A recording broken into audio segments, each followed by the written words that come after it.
Welcome to the Tuesday night, April 4th regular school board meeting. If you would like to stand, join us in the pledge and invocation and pledge. Our Father, who art in heaven, hallowed be thy name.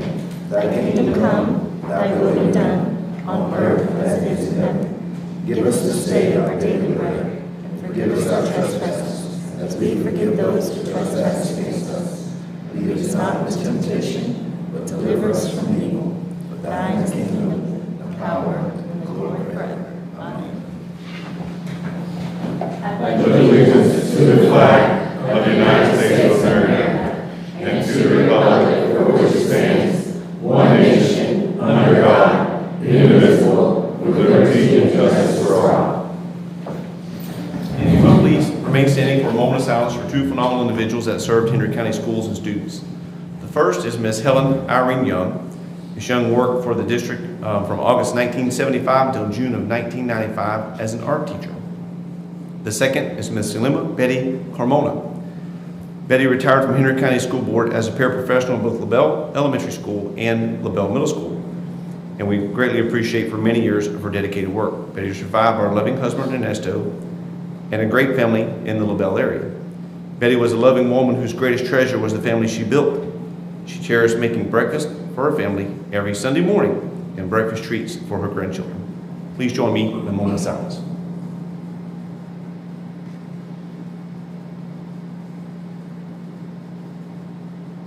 Thank you very much.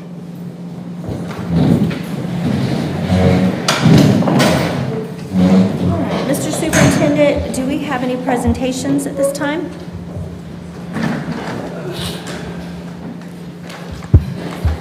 Thank you, Madam Chairman. We do have a presentation this evening. As you know, as you look around news, newspaper, social media, or wherever you would like, it's not hard to look very far and to find negatives about teaching, negatives about learning, and oftentimes, we worry about our schools and our teaching and students and what's really happening. And oftentimes we fail to overlook what's really good and the things that are happening within our own house and what's happening good within our own community and our own school system. We are blessed to have some absolutely wonderful schools in Hendry County that's graced with some of the best teachers in the business and some wonderful students that love coming to school and learning every day, even though that's not what we always hear. So, with that in mind, this evening, we're blessed to have Central Elementary School. Central Elementary School is backed by a group of phenomenal teachers and some phenomenal administrators. They are traditionally a high-achieving school, and in this past year, as you well know, they have an A school grade. Matter of fact, we have other schools that are very high-achieving schools in Hendry County, and we're very proud of them as well, but we're especially proud of Central Elementary for the great achievement that they've had and they continue to do. Not only are they the only A school in Hendry County, they're the only A school in the Heartland Consortium of 6 counties. And so we're phenomenally proud of the great work they do day in and day out in educating those children that come in those doors. To get this evening started, I'm going to turn the program over to Miss Melissa Carter, principal of Central Elementary.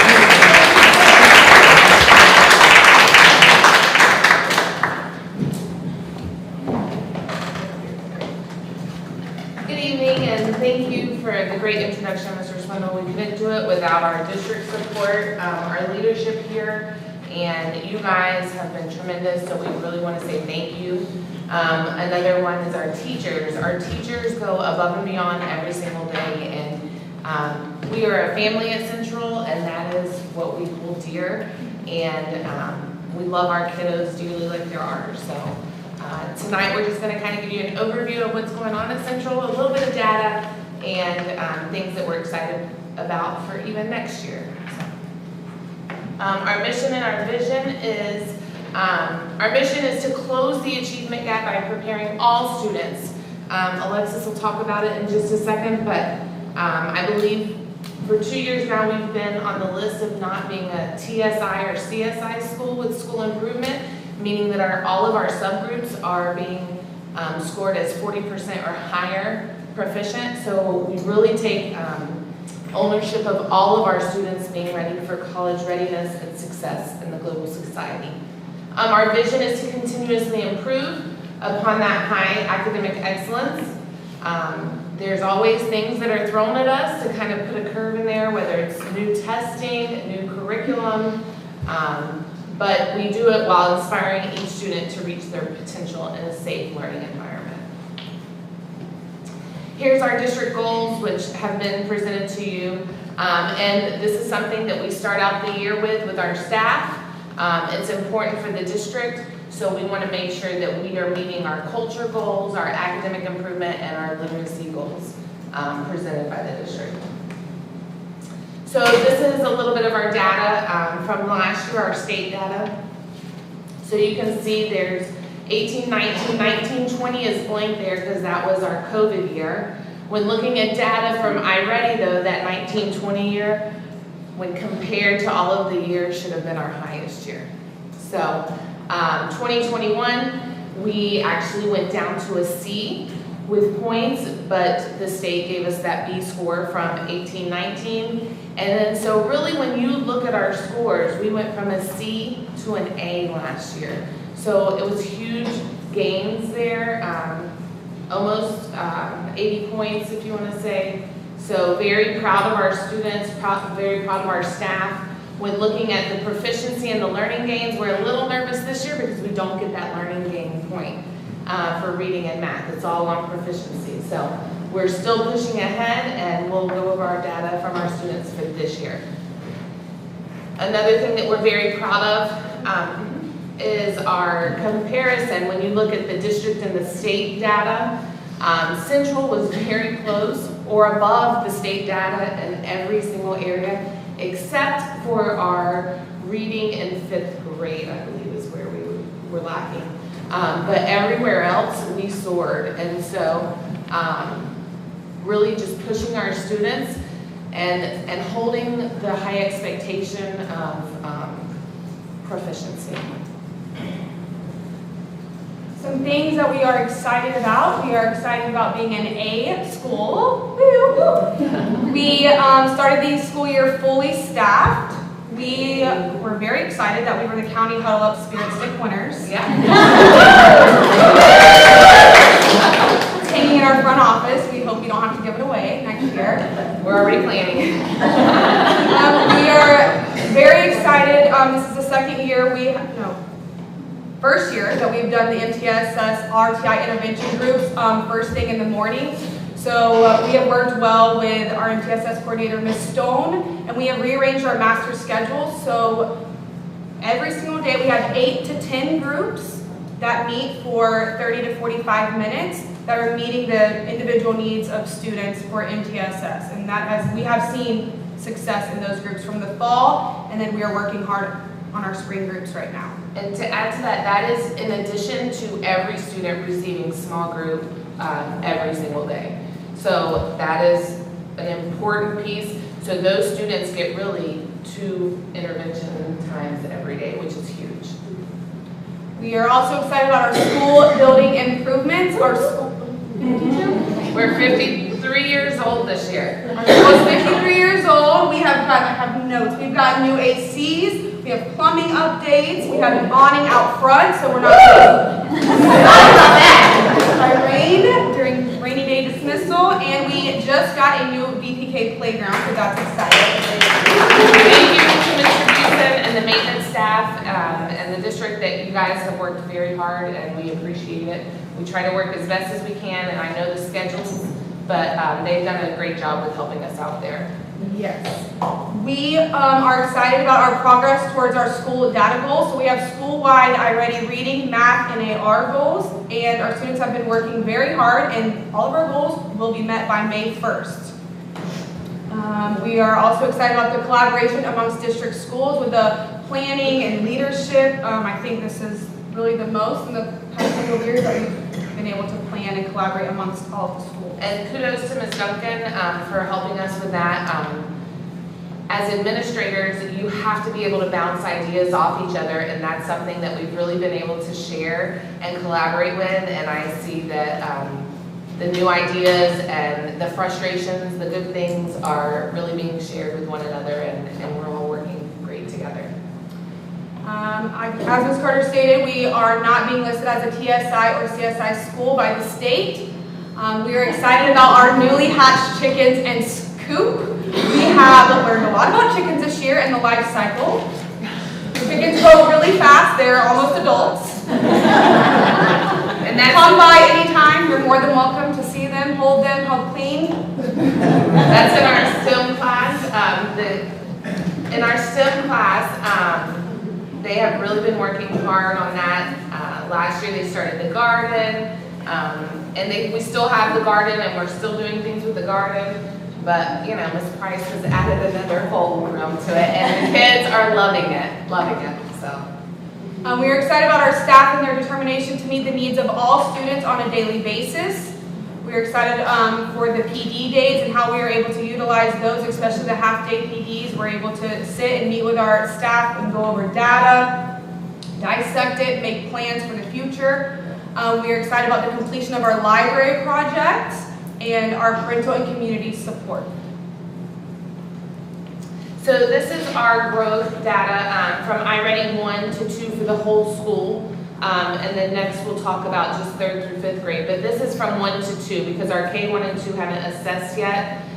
So you can see there the growth.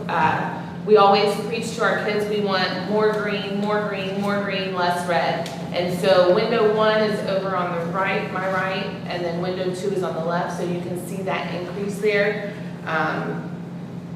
And then you can see at the bottom the comparison of years. So in ELA, we're where we need to be. And then in math, can we be better? Absolutely. But we are on track of where we have been in the past. And then in math, we are at a 44%, which is lower than reading, but it's still okay. So we're going to talk about math in a minute because the new curriculum, the new standards, that's all new this year. And so we have found that our data isn't as high as we would like it to be. But also, when they take Diagnostic 2, not all of math standards have been covered yet. So they're being tested on things that they haven't covered. So right now, we're happy with that, but we have put things in place after Diagnostic 2 to get that math data out. Okay, so this one's a little more. This is 1 to 3, and this is where we look at our 3rd, 4th, and 5th graders before FAST testing starts in May. And what we see here, this is the growth from the beginning of the year. 3rd grade went from 34% proficient to 79% proficient. That means on grade level, which is absolutely amazing. I don't think our 3rd grade has ever been that high. 4th grade, 27% to 48%, and then 5th grade, 30% to 49%. So again, if you look down at the bottom, we are comparison actually a little higher than what we've ever been as a cumulative 3rd through 5th grade. So that's huge. When you look at math, that's the bottom one. That is not in your packet because we just finished math the end of last week. But math, we still have more growth that we need. And so with the new curriculum, we have already started looking at it. We're planning on meeting with our teachers. We're not finished with the curriculum yet. And by this time, usually we are. And so we're having to make some adjustments with the new series and the new standards of being able to cover it more rapidly. So that will be put into place for next year as well. But all the standards will be covered before testing, but we don't get that extra review time like we have. So we are putting into place more math small groups for 3rd, 4th, and 5th grade, as well as we have started math after school back at the end of February, twice a week for 2nd through 5th grade. So we're hoping that when you look at this, our lowest area is geometry. Well, guess what the last few chapters are? Geometry. So we're hoping to make sure that that area comes up. So we're again, we're not as high as we were in math last year, but we know why, and we are making adjustments there. Okay, so these are our goals for our school improvement, which they don't ever, I mean, this is the meat. If you don't have students engaged, they're not learning. If you don't have teachers being able to and support staff being able to pull that small group instruction of what those students need, you're not getting them to where they need to be. So this is still our main focus, and this has been our main focus probably for 5 years. Student engagement, we're always looking at trying to enhance the way that the students are learning, whether it's with manipulatives, whether it's different strategies. Actually, Ms. Marquez right now and Ms. Shelton, our reading coach, are actually using UFly in some of our first grade classrooms and helping teachers get into that groove. We didn't feel like it was a priority, not a priority, I shouldn't say that. It's not, we're gonna start at full force K-2 the beginning of the year. But in the middle of the year this year, we couldn't put something else on the teachers. So we're looking at the needs of the students. We looked at the needs of the classes that they are implementing it in to help co-teach in there, as well as for those students that are needing that extra drive of phonics. We're utilizing AVID strategies and just resources for our students. Small group instruction, like I said, that happens Monday through Thursday, Monday through Friday. Thursdays are usually IEP days, but the students are receiving small group instruction, and during that time there's a teacher, a support staff, and then students in another group doing iReady. And so every student is receiving that small group instruction daily. August through December, it's reading, nonstop reading, covering those grade level skills. And then after the diagnostic comes out in December, we adjust and see in which classes need which particular areas to cover. So, and then it's completely data driven. If you're not using the data to make your decisions, it's not gonna happen. So our students know their data, our teachers know their data. We say we know their data, that we do, but we have those talks with the kids and we help them set their goals. And when you talk to a kid and they're excited about meeting their stretch growth, it's worth it. So that's another thing. On iReady, you have typical and stretch growth. Typical growth is what they should gain in a year. Central raises it to the stretch growth to go above and beyond. So, and surprisingly, they do meet it. They do meet it, and we do reward the children for that. So we're really excited about that. These are some of the events that we have throughout the year. Through them I can. Title I parent nights, our all-star lunches. We have the students that are nominated monthly by their teachers, or some of them will vote on a student in their classroom. And we celebrate them at the beginning of the next month, the end of the month. We have book fair nights, fall festival, turkey trot, our Thanksgiving feast, our Christmas program, which is huge, our Christmas extravaganza, chili bingo, our bingo for books at conferences, while the parents go and meet with the teachers. We have the kids stay in the cafeteria and we play bingo, and they win a book. They love it. Tropicana speeches, which is coming up. Literacy week, color run. We have our boot camp days on Saturdays, closer to testing. Our safety patrol has their Washington, D.C. trip. At the end of the year, we have water day, graduations. We have our reward days, our rallies, the limo ride for the FSA 5s, and our end of the year field trip. So every grade has an end of the year field trip that the students get to participate in. And I feel like for the most part, the majority of the students go. And parents. Yes, and parents go, yes. So it also gives them the opportunity to go somewhere outside of Lewiston or in a neighboring city. All right, so these are our target areas for next year, because as we know, it's March, April, we're already planning for next year of what we're putting into place. And a struggle at school has been attendance, student attendance, staff attendance. So we've been trying to put things in place. We do have a perfect attendance rewards where, oh, I'm sorry, that's yours, I'm sorry. So that is something that we're trying to put next year to reward a little better there. Growth opportunity and PD for teachers and staff. We are going back to implementing our AVID program full force, sending teachers to the conference in the Summer Institute, as well as implementing it school-wide again. Continuing interventions with our MTSS coordinator. We're so excited and blessed to have Kylie. She has really ramrodded that, and we feel like we've gotten so much further with the coordination from our MTSS coordinator being able to work with our teachers and organizing our students for the grouping.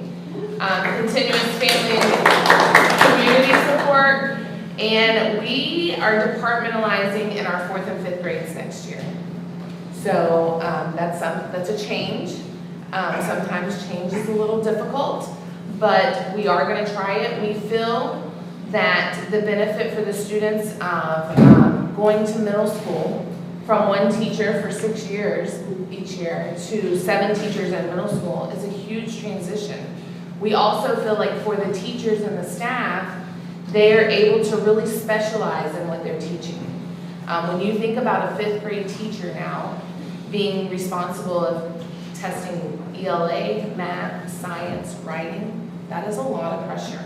A lot of pressure. And so we really, and when you think about it, like for instance, science, we have a science lab, but we don't get to use it as much because it's the planning and so we're hoping that by having 1 teacher for each subject, that will help. So we're excited about that. We're a little nervous about that, but we're gonna go for it. These are some pictures from this past year. Mr. Swindle, see, made it. We have our rallies this year. We made a Central Spirit stick. So 2nd grade wanted the first 9 weeks. That's them in the top with their little banner. 3rd grade got it the second 9 weeks, and then 2nd grade stole it back this past 9 weeks. We also have our perfect attendance that you can see the picture with the confetti. So we made letters spelling out perfect attendance. So on the days that the class, where everyone's there, they have perfect attendance, they earn, and the teacher, they earn a letter. And when they spell out perfect attendance, we go around, they get donuts, and we go in with confetti poppers. So they love that. We have quite a few classes to celebrate this week, and once they get it one time, they can start back over. We have some classes, like a 5th grade class, that's gotten it, I think, 3 or 4 times. Also, we are doing a new thing this year called Hallway Heroes, where we, at the end of the month, teachers can nominate classrooms that they see behaving in the hallway, not touching the things on the walls, be quiet. So talking out of turn. That's something new that we have started this year as well. In the bottom right is our wonderful chicken coop. It's so cute. Some more pictures from our vocabulary parade. There's some of the chickens. Color run, spirit. Our vocab parade. There's Mr. Red from Brown with his wig on. And then another thing, and we didn't put this in here, but our truancy, when she was talking about attendance, we have had more truancy meetings this year than ever before. And so I think, and we've had great participation by the parents coming into those meetings. So Mr. Bowers has done a great job. So kudos to him as well. So again, Central is all in all the time. Sometimes we feel like we never leave the school. And we should have our beds set there, but and we're 1 team, 1 goal, and I couldn't thank the staff enough. They are a tremendous staff to work with. And there we go. Perfect.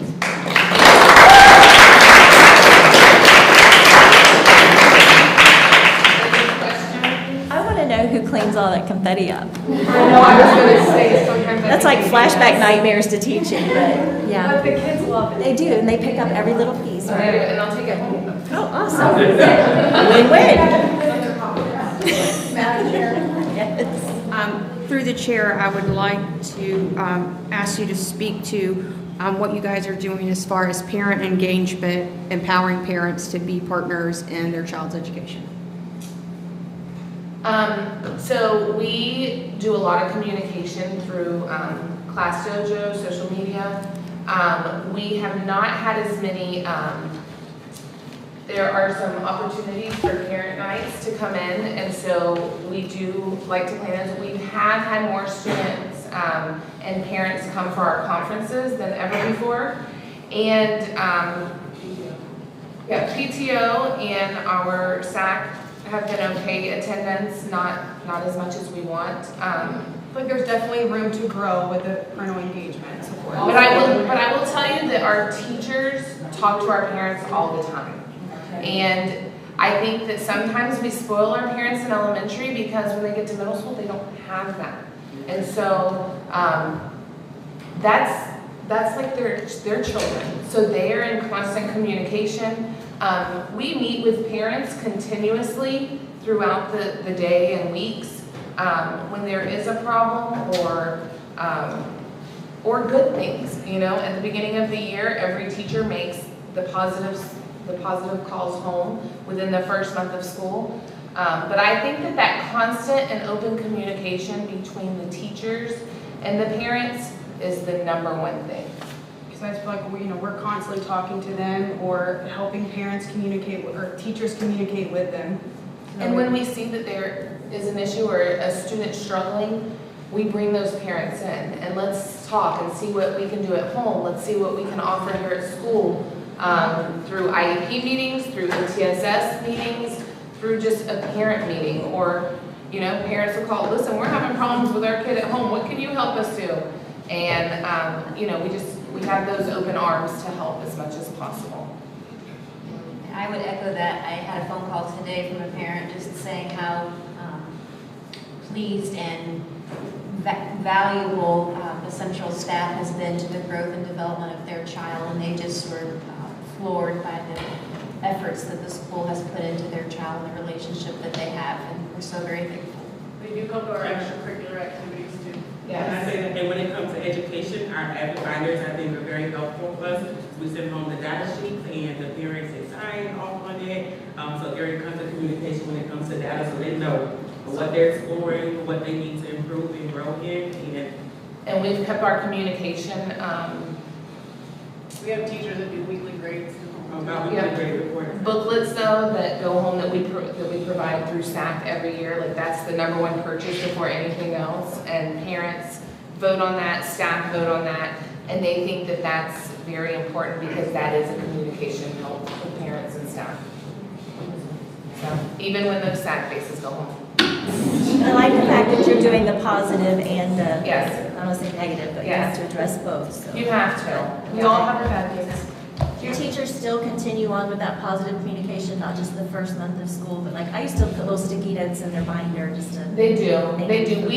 We keep track of the first, time that they call, but after that, the teachers keep their phone logs. We don't in the office keep that, but the teachers do keep their logs. And when you look at their class dojos, it's seriously Awesome. Yeah. I never did dojo. And the pictures, like I get pictures all the time of my kids at school, and that goes out to the class, and that's something that as a parent, they always, and then they go and post that on social media, and it's just the positive things that are happening, whether it's academically, whether it's some special event, being rewarded, yeah. Thanks. So, yeah. Anything further from the board? Great work, Central. Keep up the good work, Thank you. everyone. Thank you all very much.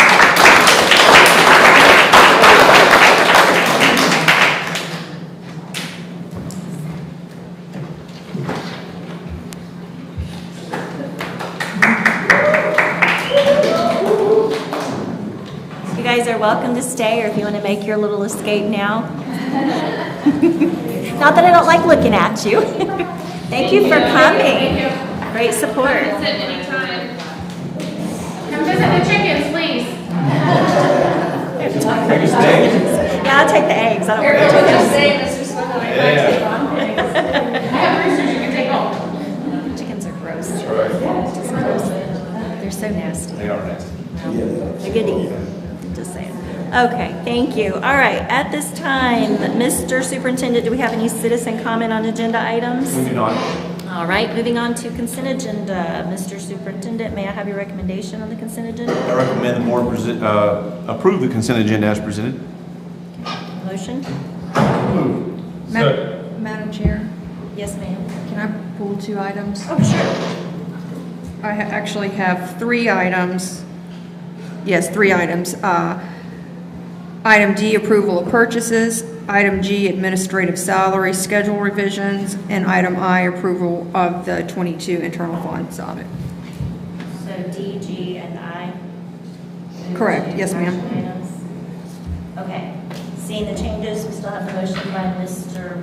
Baslin and a second by Mr. Sammernight. Any further discussion? All in favor? Aye.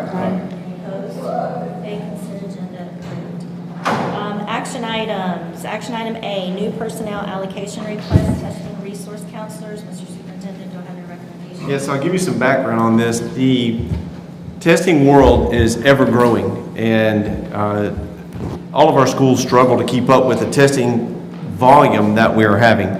Secondary schools, specifically the high schools, are flooded and inundated with the testing that they have. Not only are they doing the regular testing that's coming from the state with regards to the fast testing that they have to do, they're also doing EOCs, they're doing makeups, they're doing SATs, ACTs, they're doing industry certification testing. From January until now, the APs at the schools have done nothing but test and test coordination and test dissemination. And they're not able to do anything with regard to the AP work that's required at the school.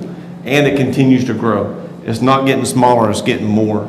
And in order to make sure that we do this and do it adequately, and there's a lot writing on this, there's an enormous amount of regulations that have to be met and records that have to be kept and returned in a timely manner, and it has outgrown our capacity at the schools to keep up with it in a very efficient manner. So therefore, we are recommending that we have 1 testing resource per counselor at each of the 2 high schools.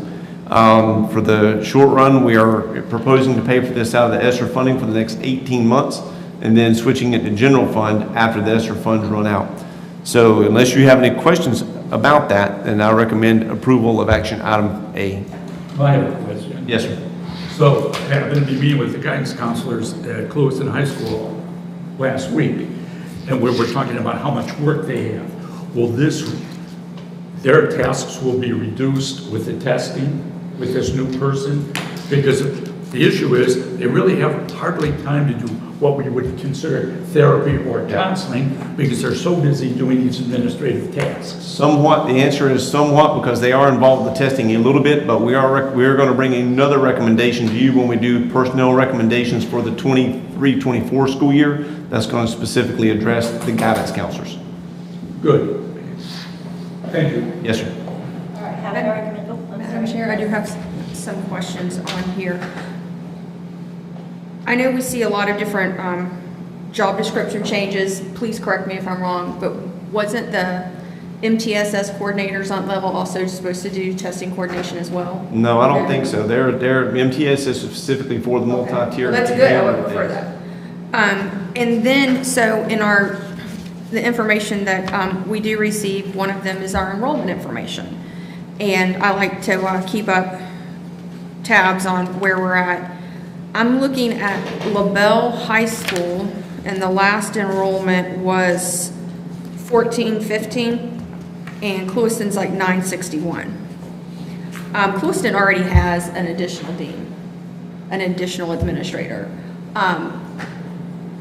And they have almost 500 less students than LaBelle. Would it be more prudent to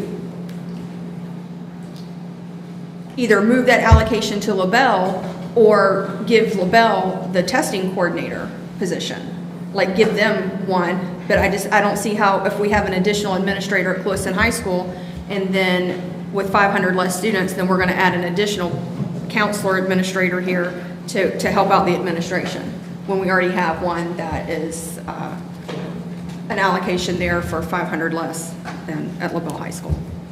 Okay. The position that's there at Clewiston High School is one that my predecessor had set up with the structure of that school. They are doing chores, they are doing daily activities. They're managing classes at this point in time and will for the foreseeable future. So there's not a testing coordinator there now. That dean is not able to not do their daily job that they're doing and do testing coordination. How do you need an additional dean when you have 500 less students at one school, but LaBelle High School is getting it done? Well, I'm not defending that they're there. I'm just telling you that they're there. That was in place before me, before you. Well, maybe not before you and where you are, but they're there before me. Well, it's never too late to fix it.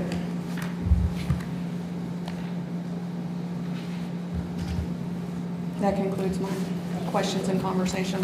All right, we have a recommendation. Do I have a motion? Second.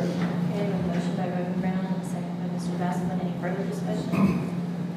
All in favor? Aye. Any opposed? Nay. Number one, refused, voting no. Action item B, fiscal year 23 budget amendment as of December 31st, 2022. Superintendent, your recommendation. Yes, I recommend approval of the budget amendment, item 5B, as presented. So moved. Second. A motion by Reverend Brown and a second by Mr. Vasselman. Further discussion? Madam Chair, Ms. Moran? every time the internal audits come up here, I get up here and say some very strong, but I feel necessary words. You know, prior year findings, 60% of them have not been cleared as this year, 20% of them have been partially cleared. When I start putting numbers, the narrative, not excited about the narratives, but I do want to look at numbers. And after I went to the first one, we had like 91% of our schools non-compliant with reporting cash receipts. We've had problems with this before. I literally said in a meeting that one time that the way that this internal audit was reading was that we were ripe for embezzlement and misappropriation, and within months, a bookkeeper was being let out in handcuffs. And I see a lot of the same things here. And I do want to say a bright note on it when I was looking at the responses from the schools, because I know we like positive feedback, and that is I do appreciate LaBelle Elementary School taking responsibility and coming up with a plan other than blaming somebody else. And I appreciate them stepping up and putting the processes in place so we don't see them on our audit again. And that concludes my. Okay, any further discussion? All in favor? Aye. Opposed? Nay. All one vote, Ms. Priestley, nay. Action item C, personnel recommendation. Mr. Vasselman will abstain from this because you have a relative. Do you have a recommendation, Mr. Superintendent? Yes, I recommend approval of action item 5C, the personnel recommendation. So moved. Second. I have a motion by Reverend Brown and a second by Mr. Sammerdyke. Any discussion? All in favor? Aye. Any opposed? Okay, action item A passes.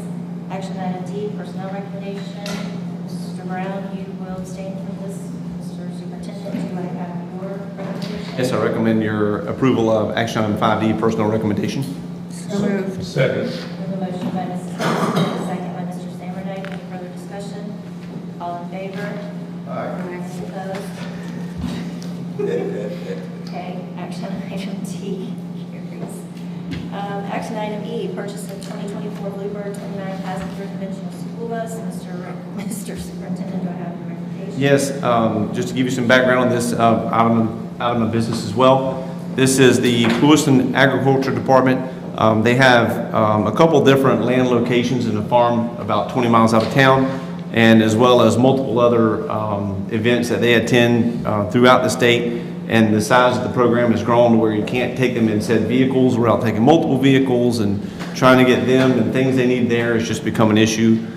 They have secured internal funding that they have done through fundraisers, and they are requesting the purchase of a 29-passenger school bus in order to be able to transport their kids to and from events and said land labs and activities.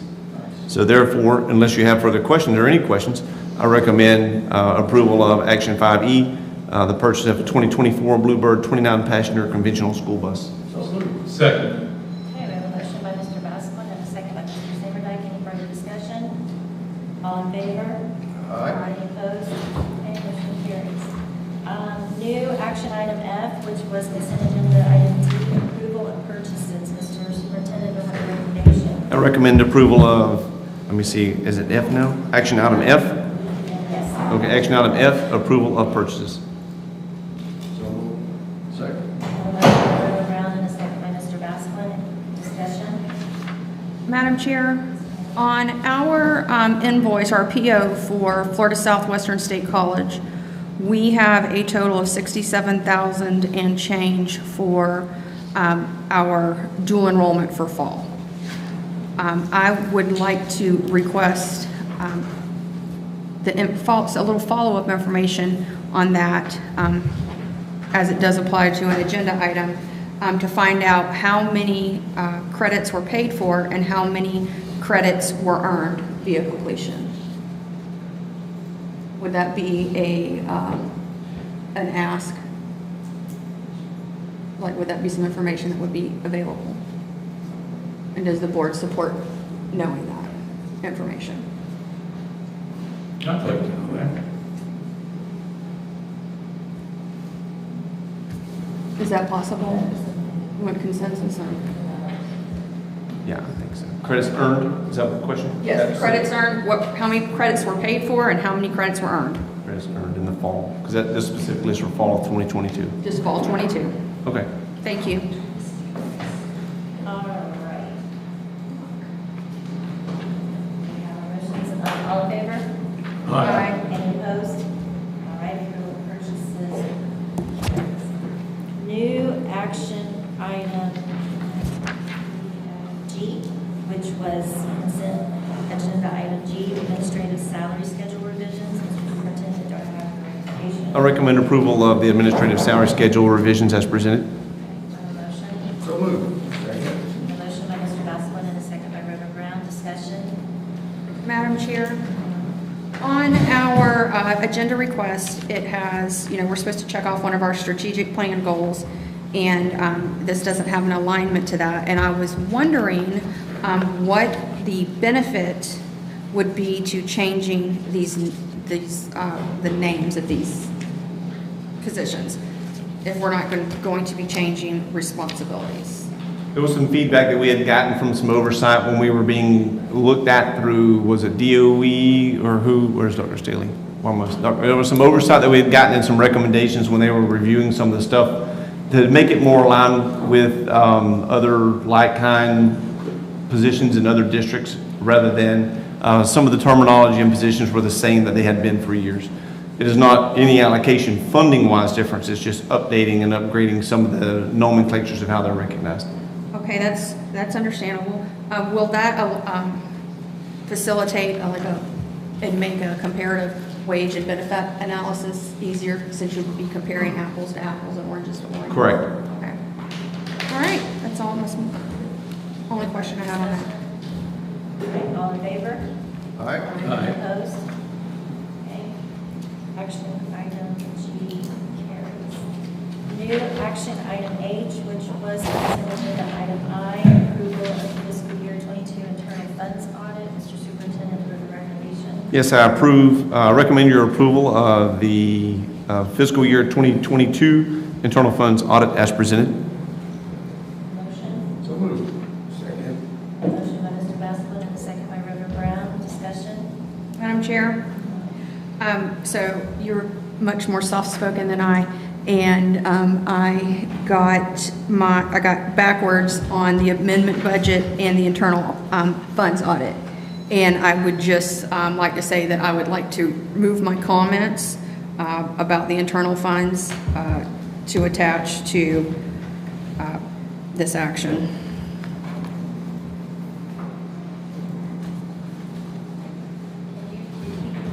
Basically, her comments she My made. comments that I made about the internal funds and not being a happy camper. It was Yes. it was It was directed at this item. So then we can just go ahead and vote? Yep. Okay, all right, all in favor? Aye. Any opposed? Nay. We have 4 to 1, Ms. Houston voted no.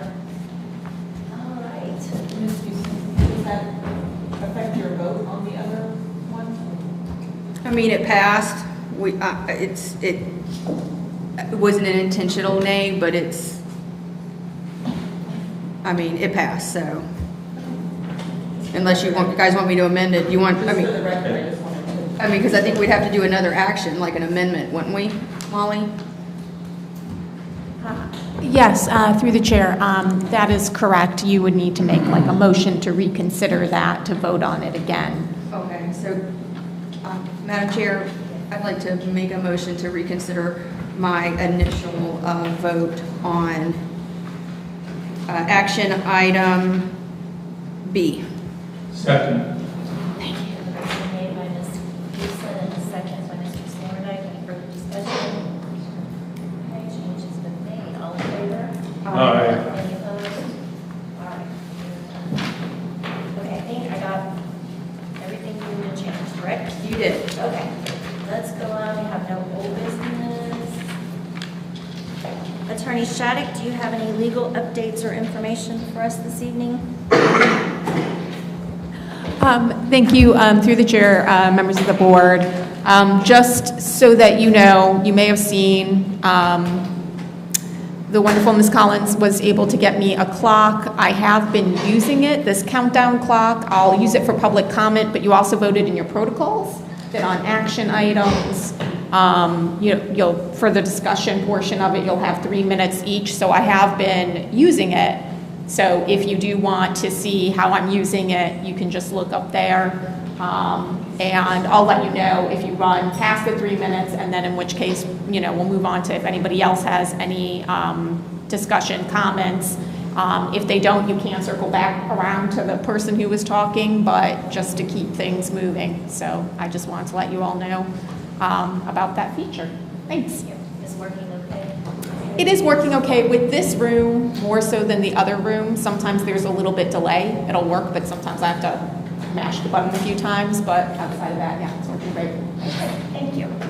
All right, board member business. Item A, 2023-24 board meeting calendar. Mr. Superintendent.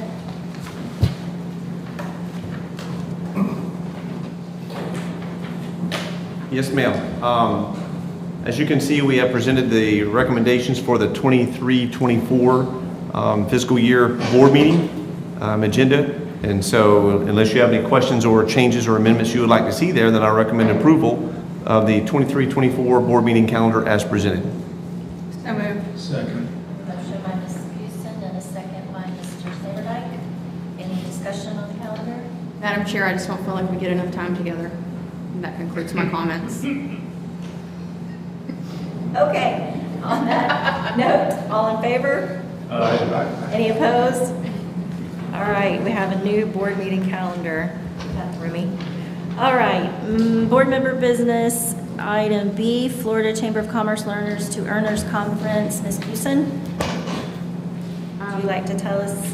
Madam Chair, this is a conference I've attended several times. It will be hosted at the Hyatt in Tampa, where I think we've all attended different conferences before, but this is hosted by the Florida Chamber of Commerce's foundation, and they are looking at what they call it like cradle to graduation education solutions from proponents of all the way down to early learning education to workforce, and how what we're doing in our schools and the outcomes that we're getting in all schools are affecting the Florida workforce and our community workforce. And it was a very interesting mix of people, because you do have education leaders there, business leaders, and there are a ton of takeaways.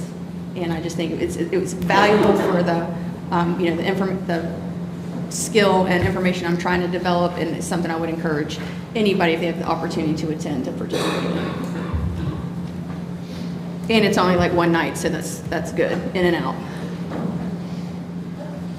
So with this, do we need to make a motion to approve it? I'll make a recommendation to approve. Okay, if you would make a recommendation, please. Yes, Madam Chairman, I recommend that the board support Ms. Houston's request and approve action item B, the Florida Chamber of Commerce Learners to Earners Conference. So moved. A right, motion by Mr. Samardike and a second by Reverend Brown. Any further discussion? I'm excited. I'd like to see what you bring back from that. I'll video and stuff too. Is it live streamed at all? You actually can do an online, but you miss so much. You miss so much of the nuances and the sidebar conversations and. Will you bring that back? Contacts. Awesome. Okay, so all in favor of Ms. Buson's attendance? Aye. Any opposed? All right, Ms. Buson, you're headed to the conference. All right, and we'll circle back. Board member business, superintendent. I do have a couple of items this evening that I would like to go over with you. The first is an FYI. The Arts of the Inland in LaBelle, they are hosting a student artwork showcase of all of our elementary schools from the LaBelle area. So if you are in, if you would like to go see that, apparently, and I'm not sure specifically where it is, but apparently it's next to the Barron Park. It's that little house on the Okay, so if you're in the area and you would like to go see that, through the month of April, on Fridays from 1 to 5, Saturdays 9 to 3, and Sundays from 1 to 5, we're going to have student artwork in those displayed there. And so if you have time and can go support our students, that would be awesome. I'm sure they would love to see you and have our support there. And that's the whole month? Yes, sir. Each Friday, Friday, Saturday, and Sunday through the month of April. Yes, sir. Could you send that in an email? Not all that, but just the dates and the times. in Yes. an email? Yep. I will forward it. Mr. Lucky sent it to me, and I will forward his email for you. Now I gotta make a note to do that. Nope, you're okay. No, I'll probably write it down. Forward. Yes, everyone, to the whole board. Yep. I'll give it to Miss Collins so she can get it out. Gosh, I know, what works in my whole district. I mean, Yeah, we could put it out. Maybe we could do a district thing and put it out on a promotional day. Maybe that'd be a good idea. We'll do that instead, so everybody will have it equally. Yep. The second one is I would like to back up just a moment and address some of what Ms. Buson said, and then move forward to the other larger audit, which I believe all of you did. I believe you received the internal audits. Anytime we don't like getting audit findings. It's not a good thing. They're not good to get. When you deal with staff and teachers and bookkeepers and parents and students and the minutia of paperwork and the rigor of getting that done, it is an eternal train wreck trying to get all that done perfectly in every school every year. It's next to impossible. And then when you get it all figured out, you get a bookkeeper that'll change positions, and you got to get another bookkeeper, you got to start all over, and you get a new teacher who doesn't understand, you got to get it turned in at time. So at the end of the day, we don't like getting them, but it happens.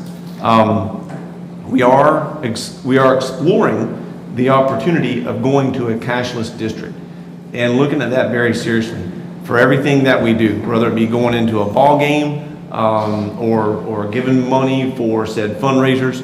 We have some models of some local schools, as a matter of fact, who are doing just that. And so we're looking at that and seeing how that would look here in Hendry.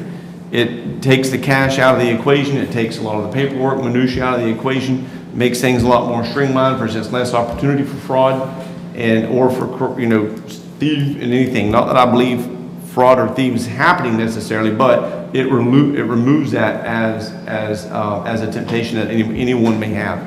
So I'm not telling you we're there yet, but we are looking at it, and we are looking at it very seriously, and we may at least try to do a phased approach to some of the events to where we can just see how it works. It does present its own set of problems. It's not perfect, but nonetheless, it's there. So, so just so you'll know that. The second thing that I would like to point out, I believe everyone did y'all they received a copy of the district's financial audit, right? Y'all did get that in the Yes. email? I believe you did. And I want to make sure that we point that out, because it's very, very important that, again, out of the things that we do, out of the things that you hear and see, I want to point out that this is a phenomenal milestone. The state auditors were here. They poured through our district's financial and our federal single audit for the fiscal year 22. They looked at a multitude of different things for material statements, compliance, federal evaluation of internal controls, and all the things that they look for. They looked through the federal programs, Title I, IDEA, Education Stabilization Funds, our ESSERs, which has been an absolute mountain, and presented a whole nother pile of economic things that we've had to face. But listen, for the second year in a row, it gives us great pride to point out that the auditors have found no deficiencies in internal controls for the second year in a row. And that is absolute indicative of the work that Ms. Cox, Dr. Mundy, Ms. White, and their staffs do to work very hard to make sure that that money is handled correctly, accounted for correctly, spent correctly, reported correctly, all the way through. And so we're very proud of that. That's somewhat rare, and if you'll remember just a few years ago, that has never happened.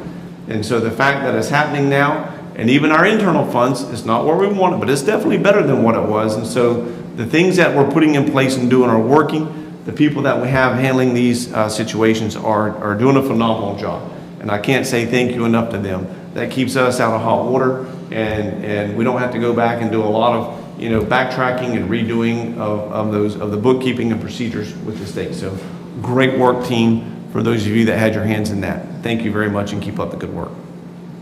I agree, that was probably the most pleasant audit I've ever sat Yeah, through. that's right, 100%, 100%, yep. I mean, not to speak out of turn here, but we have seen some audits and some financial reports and things that in our position are not great in the past. And so I do appreciate, that was I was waiting for it to come on the agenda. But that monumental effort I know was underway to remedy those issues, and appreciate that. Yep. Yep. Well, I think they deserve a round of applause for Ms. Cox.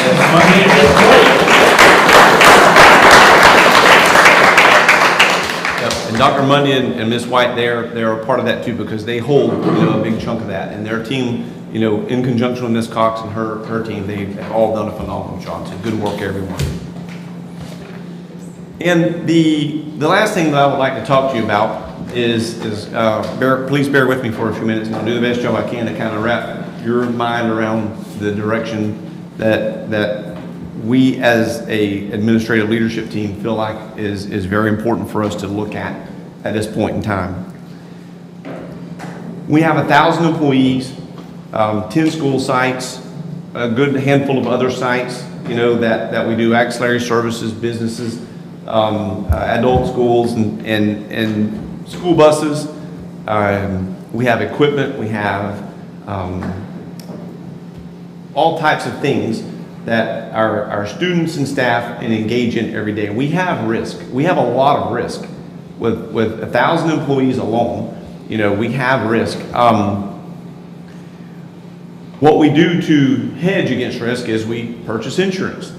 And we have to insure ourselves. There's no way, that without some type of insurance to mitigate and to fund that risk, that it would be impossible for us to operate. How we fund that risk has come into question. It's come into question on our district leadership level, and we would like to take a close look at that, and we have been taking a close look at that, and we would like to ask you as a board to help us examine some alternative means of how we finance the risk that we have, specifically with the health insurance of our employees. Currently, we are under what's known as a fully funded insurance model. We currently have a contract with Aetna. Aetna provides our insurance. They estimate, based on a lot of algorithmic formulas, how much money it's going to cost us, and then they give us a premium each year, and then we pay that premium. Monthly, we pay several hundreds of thousands, up to $1 million a month in health insurance for our employees. Aetna has been a good company. We've not necessarily had any, inordinate type of issues with Aetna. The issue with all fully funded insurance mechanisms today is the rate at which they are rising. The rate at which the premium increases are rising is simply outgrowing our ability to fund them. Anywhere from a 6% all the way up to a 12, 15, and some districts are getting as much as 20% increases in premiums. That equals anywhere up to $500,000 plus when they come back to us. We do not get a funding mechanism back that helps us maintain that level of increase every single year, year in and year out. So it's not like it happened once 10 years ago and now we have to talk about it again. Every single year, they're raising our insurance premiums, and then we collectively as a team are coming up with how are we going to fund that. And quite frankly, how we've been able to meet that is we have had to go back to them and renegotiate the packages at which they offer our employees. And we don't like doing that because at the end of the day, it's either costing the employees more money or offering a lesser service. And that's not acceptable in any stretch of the imagination. Health insurance is one of the items that should enhance the quality and health and happiness of our employees, not be a detriment to them. And so, for this reason, we're going to ask the board to help us look at a self-insured insurance model. It operates a little bit differently. It puts us a little bit more in the driver's seat of our own destiny with regards to health insurance. It allows us to work with some entities to work toward healthier employees by starting health plans, initiatives, competitions, do the things that are important, help drive down, do things to help drive down weight so that less diabetes, less blood sugar issues, get more checkups on a more regular basis to where if you catch small problems earlier, it don't grow into a bigger problem. And basically overall have a healthier cohort of folks working for us that are utilizing services that make sense to keep us healthier as we go forward. And then what happens is we kind of control our own destiny. Each month, if you will, we have employees that we would still contract with an ASO, and that a service provider that would still handle our insurance. It could be Aetna or one of the other large companies. So you would maintain a said card, could be Aetna again, and you would go to the doctor and you would get your checkup or your procedure or whatever you had to do, you would use your card. And then at the end of that month, they bill Hendry County Schools Insurance Fund, and then we pay that bill. Okay? So rather than paying an estimated premium, we would pay a bill for the actual services that we actually receive. Year to date, right now, we would be looking at about a $1 to maybe a click over a $1 million savings if we were paying our own actual cost every month versus the premium estimates that we're paying. We are looking at doing a model that is linked to other school districts for right now. For right now, it will be a standalone self-insured insurance policy where we're not linked to anyone else. But this is a movement going on throughout the state where other school districts are doing this as well. And then once we get into it and the model works, we see that the algorithmic formulas are accurate and we are saving the money that we anticipate saving. Our people that we represent are healthy and are maintaining good insurance. Then we're going to talk about some further steps to even further drive down some of those insurance costs that we have. So what we're going to ask you to do is at the next meeting, next month's first meeting, which will be May 2nd. On May 2nd, I would ask you to hold a workshop at 4:30. And at this 4:30 workshop, hear a presentation from the organization that we're working with to give you the total explanation of what we're looking at, why we're looking at it, share the numbers with you that we've been looking at now for several months as a leadership group, and why we think that it's going to be the right decision for us to make. And then we would ask you to make that final decision during that meeting on May 2nd. Between now and then, the group is offering where if you want to do individual meetings where you can learn about it, they will come meet with you individually. We can set that up for you and be happy to facilitate that, where you one-on-one with them can hear the presentation, learn what the mechanism looks like, see the actual numbers, what we are seeing, ask individual questions, give you time to go back and do research, call other districts, call colleagues, or whoever you want to call, so that you can get the true facts about this. Then that's exactly what we want to do. We want to make an informed decision with an informed board that's had time to look at this and to get all the information in front of you that you want so that we can make this decision. At this point in time, we feel like that it's going to be a positive move. It's a very high-level change. It's a very bold change, but we feel like that it will help solidify and insurance that is a good insurance that we're in control of. Most importantly, we're in control of the economic growth and impact that it has on our district. And so with that in mind, if you have questions now, I'll do the best I can to answer them. If you can tell me that you would like to at least hold the 4:30 workshop and then work with us over the coming weeks to set up individual meetings, we would love to do that as well.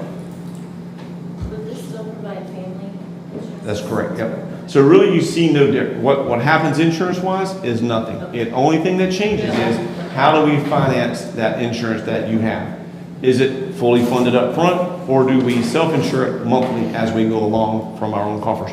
Really is the only change. It could remain Aetna if Aetna gives us the best, bid for what that service they'll provide. It could be Blue, it could be whoever it may be at that point in time. We will negotiate that as we go forward. Well, I definitely think we should look into it. We were self-insured. When I was president of the teachers union, we were self-insured. And it was done through McClory. And we were doing good financially. And unfortunately then, we had some teachers who had major health problems. And it was almost $500,000 on one surgeon with open heart surgery, and they were in ICU for weeks and so on. So then the question becomes, how do we had catastrophic rivalry, but went over so much money that we paid insurance so that we didn't totally deplete it. Well, what happens is that if it's an experimental, my son is dying and we need this experimental drug, is the school board going to say yes or no to that drug? I mean, because it's the cost. Remember now, we're moving the cost from an agency, from Aetna, we're moving it to the board. Now the board gets to make that decision. So when the parent comes up and says, what are we going to do? It's going to put us in a difficult position. It put us in a bad position before. And that's why we put it out to bid, and we went with Blue Cross, and it's bounced around. We put it out to bid every couple of years and try to get the best. Everybody's trying to save money. But I'm all for going to the workshops. I'm all for meeting with them individually. But that's a concern that I have from sitting on our insurance board for years. That historical knowledge is where we need those questions answered up front. Yeah. And so that we can have that, because that's a real thing that happens in life. When you got 1,000 employees, that's going to happen. That's right. And based on the information that they had shared with us, actually premature childbirth, they say, is by far the most expensive thing that anyone sees, because of the very intense care, obviously, that those babies have to have. So, and that happens, right? That just happens as a part of life. And so those are great questions. That's why we're asking you to take a month and research. I really would like to be on that. I'd like to look at it. Okay. All right. I'm not against it. I just need to. Sure. And those are questions that we need answered. And then, emergency room costs, we ended up judging costs for everything. Emergency room, transportation, and everything. Because when you became self-insured, that all became yours. Yeah. And we didn't have contracts with enough doctors. And then became, you're self-insured, depending on where your agency is, who's running it. If they're not from Fort Myers, well, most people go to Fort Myers for their doctor care. Well, the agency, when we were self-insured, was out of St. Pete or something. Yeah. So it wasn't local. So then you had to go further for doctors where you could get that savings. Right. There's all kinds of complications. I'm not saying it's not good. It just has to really look at it. It's Right. very detailed. All good points. All good points that must be addressed, no doubt. Would that require another position to manage? Would you dump that on Corpus Cox?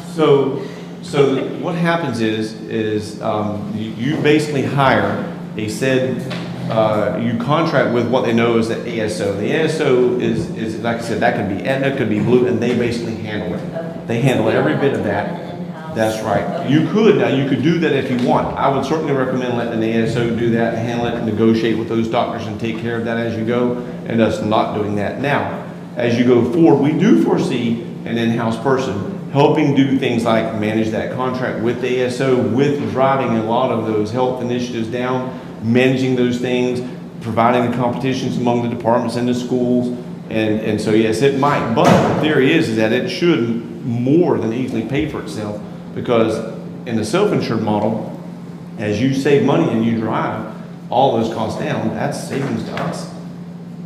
And so, you know, it should easily pay for itself and take care of itself. But again, that's why we're going to test these waters, and with some reassurances. You know, there's already some things built in, like Mr. Semmerdyke pointed out, to help, you know, where if something like that did happen, then, you know, there are some assurances there to keep that from bankrupting us and going forward. You do have to maintain an insurance fund balance. You know, that's by law, we have to have that. And so we would have to make sure that we are economically set up to do that, so that we can be solid going forward if there was a catastrophic incident. Or if we get 2 years into this and say, wow, this didn't work, we need to go back to fully insured. You've got to be able to carry your insurance through the end of those terms until your new person gets on, or your new carrier, or whatever it may be. So there's a lot to that. It is definitely beyond us. That's why we're working with consultants. We're working with some of the professionals in the field that are doing it every day, and they are helping guide as a good thought partner into what looks good for Hendry. So number one, is everybody okay with the 4:30 workshop, May 2 here before the board meeting? Yes. Madam Chair, I would just ask, like, if we could get our information, like, about the company and everything as much time as possible, because when we come to that workshop, like, I don't like being educated at the workshop. Like, I don't mind being educated at the workshop, but I want to be able to have some context and some background information so I can engage. Right. And that's why I really recommend allowing us to set up a meeting in this room with a board member and them, and allow them to just completely walk you through it, because it is a lot. It's a lot to wrap your mind around, and that workshop is going to be tough to gather it all right there. The sooner the better. And so what we would like to do, there's 3 of you inclusive, if Ms. Collins can set up the day and to stagger them 9, 11, 1, or whatever, and then y'all come in throughout that said day, because they're coming from Central Florida area. And if y'all don't mind doing that, I'll let Ms. Collins coordinate that with y'all and do that earlier, as soon as next week if possible, so that gives you plenty of time to review, to look, ask questions, call them back and say, wait a minute, what about this? Reach out to other school boards that you know that have done this, and find out what didn't work, so that we can pick that apart well before we jump off in these waters. Would that be acceptable as well? Yeah. Okay. Mr. Semmerdyke, we'll set one up in LaBelle then? Yeah. Okay. Or I can drive to Okay. Lewiston. I'm not. Okay. Well, I'll ask Ms. Collins then to set up over the next week, 10 days, go ahead and get those scheduled, and reach out to each of you and do that. I was here, and it didn't go well. We have serious issues. Right. Yeah.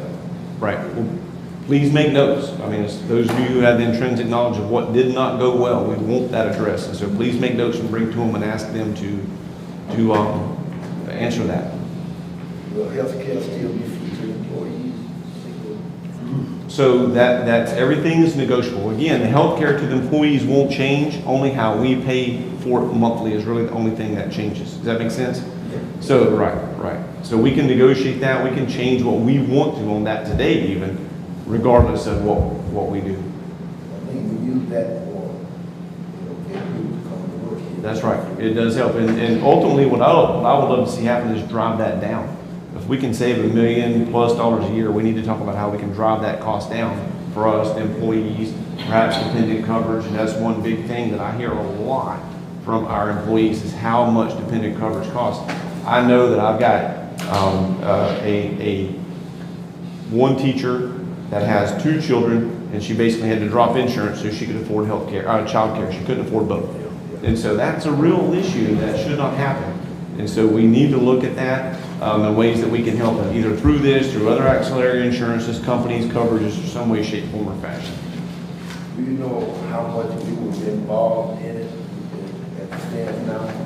Like making decisions on. Yeah, no, the way the company pretty much does that. Again, you go through said company, and so a lot of the insured models, like what Mr. Semmerdyke said, the district retained a lot of those decision-making powers. That's the reason and if you want to do that, we could, but I don't recommend doing that. That's why you want to contract it back out to basically an Aetna or a Blue Cross and allow them to handle it. And those decisions are already there. Those people that handle those claims, those questions are already there.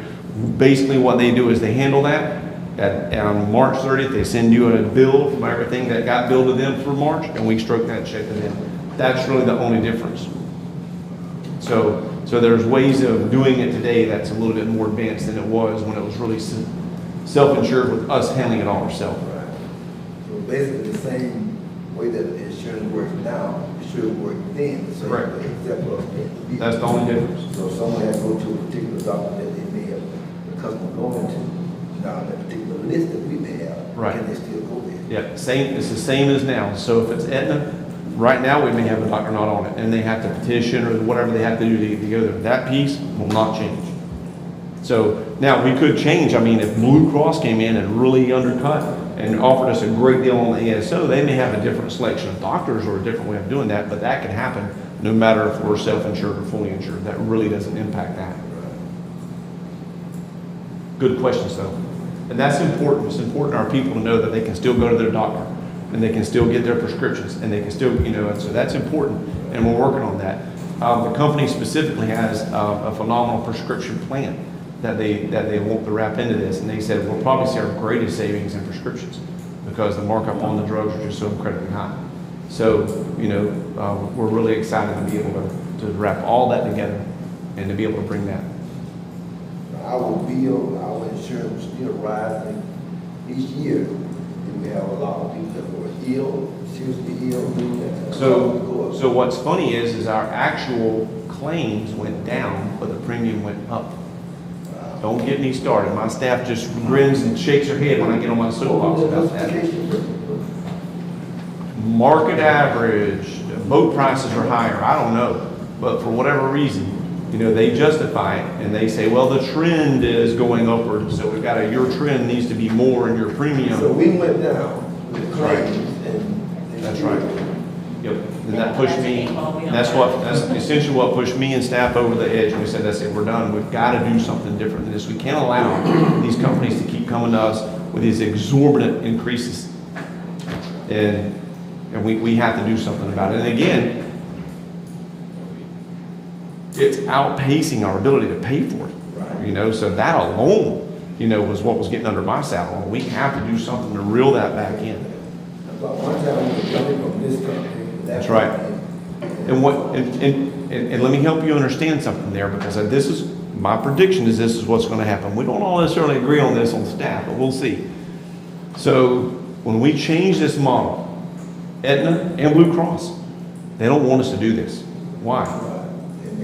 They're going to lose a lot of money, right? So they're probably going to come in and say, wait, let us give you a bid on a fully insured model that's a lot lower than what you've been having to pay. And it's going to look really attractive, right?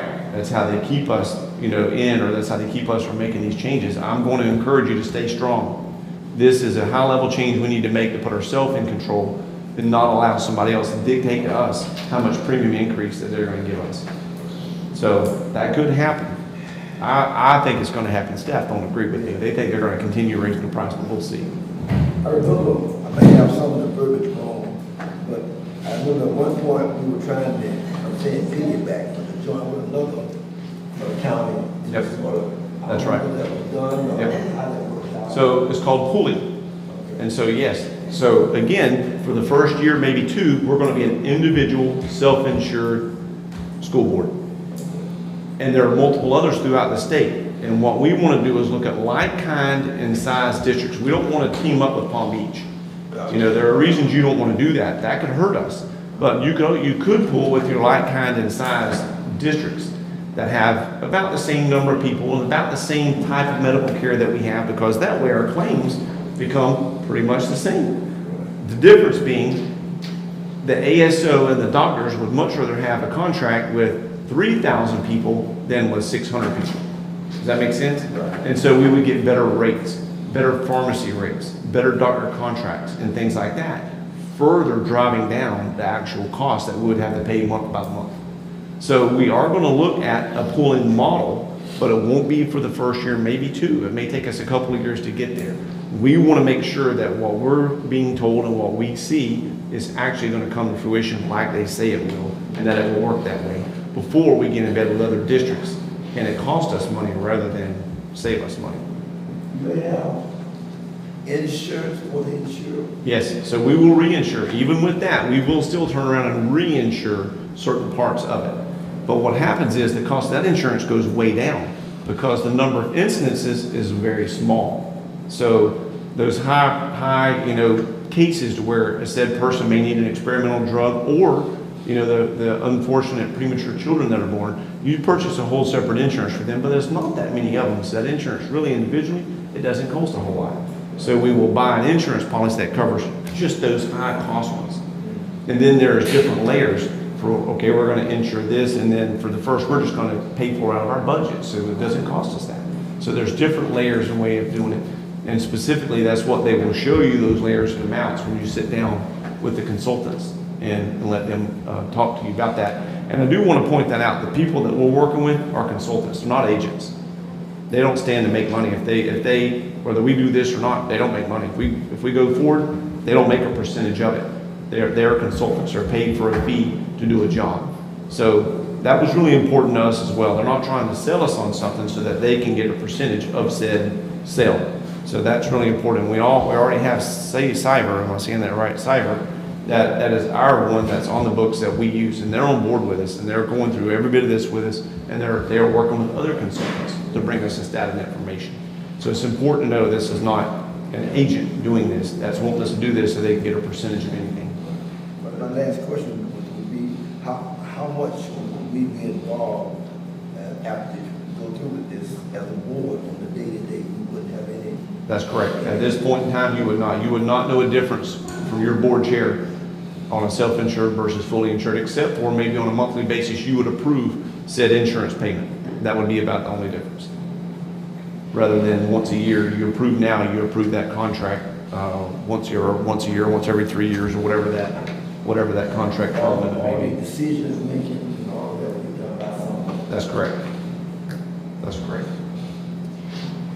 Good questions. That's good questions. And you'll have more, and I hope you do have more. Because this is a high-level change, and we don't need to take it lightly, and we don't need to not give it correct attention. We need to make sure we ask. It was bad when we did one. Yeah. Madam Chair, would it be possible to get a breakdown of how we're spending I don't know how to say how insurance is, like what we're paying for? Like we're paying, insurance paid X amount and prescriptions, or they pay general visits or specialty visits to like help us have the context. I believe when you have your meeting, they've already gotten every bit of that broken down. They got with our HR and finance, and they pulled all that data from us and said, here's what you're currently paying. Okay, here's what your premiums were, here's what you actually paid, and here's the delta. And so yeah, they've already gotten all that done for you. This sounds like an exciting. We hope so. We hope. And again, it's a very high level change that we're happy to bring to you and give you the opportunity to help us do something better as a district for our people and for our finances all at the same time. Sounds like a win-win. So we will I hope it hold is. the workshop on the second year, correct, at 4:30? Workshop on May 2nd, and each one of you will receive some calendar invites or some Google Doodle polls for when you can meet from Ms. Collins about your availability over the next, hopefully one day next week. The next regular board meeting here. We'll start at 4:30, and we'll make sure you get a reminder and all for that as well. Ms. Collins is really good about remembering to remind. Yes, she is. That is all. Yeah, I think so. I'm absent tonight from the ground. I happen to be looking over in a certain direction, and I noticed that Ms. Busey was looking at the same time. So she may not mention it, but in the coffee bar, the show had been working. Y'all didn't catch it. I caught you. I don't drink it. Add coffee. Gotta add coffee to the to-do list. Can do. Is that it? Okay. Mr. Best, go ahead. Yes, ma'am. I had a couple things that, so first is that, a couple weeks ago, the Sugar Festival was in town. I don't believe we've had a meeting here since then.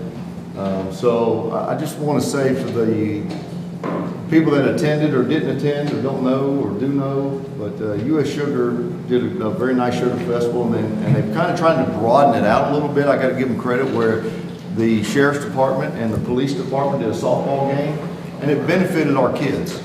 Our boys' baseball team benefited tremendously from that. So, you know, I got to give them a shout for that. That was fantastic, and I mean the professional baseball players that came in. You know, I understand we also have some potential new, I guess we have baseball boys sworn in. They're now policemen, I guess, honorary cops or something, you know. So, and it didn't help them much. The police force still lost. Curtis Clay, I never knew that man could run like that. But it was just phenomenal. You know, the community support was just incredible to support the kids and sheriffs and police departments. Just phenomenal. So I got to give a shout to everybody that participated in that. That was fantastic, phenomenal.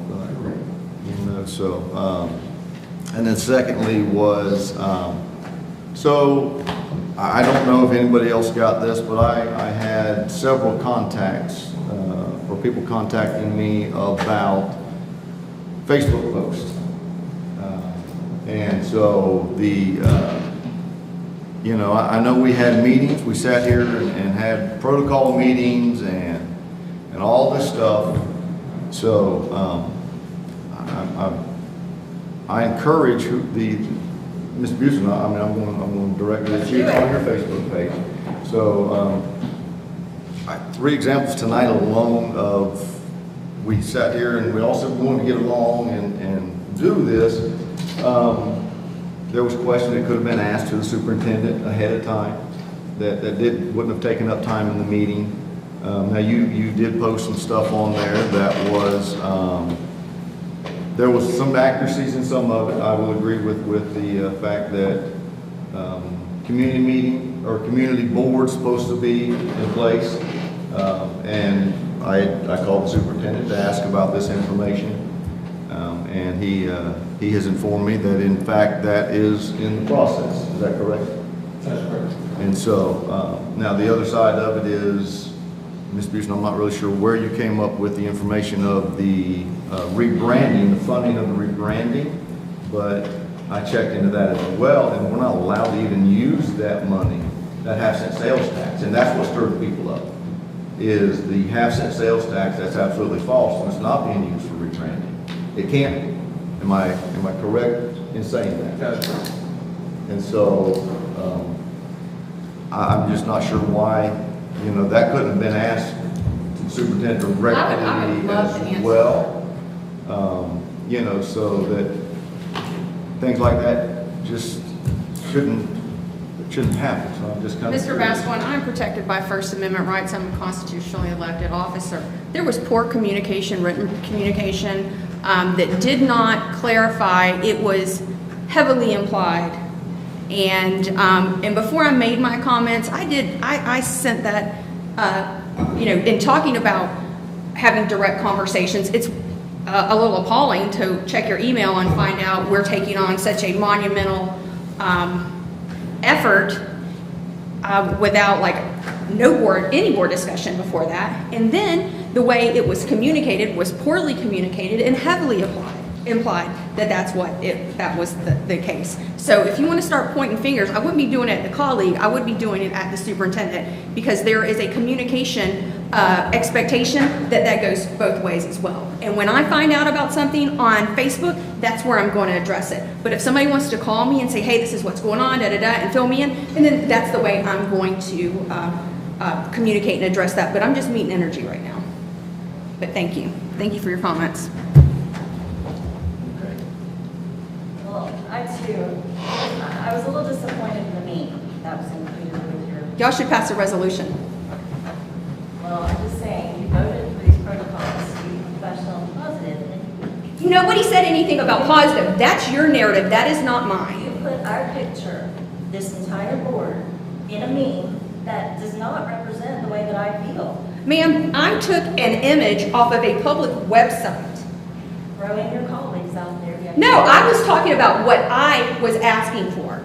Then why didn't you just put your picture? Because it happened at a board meeting, in a public meeting.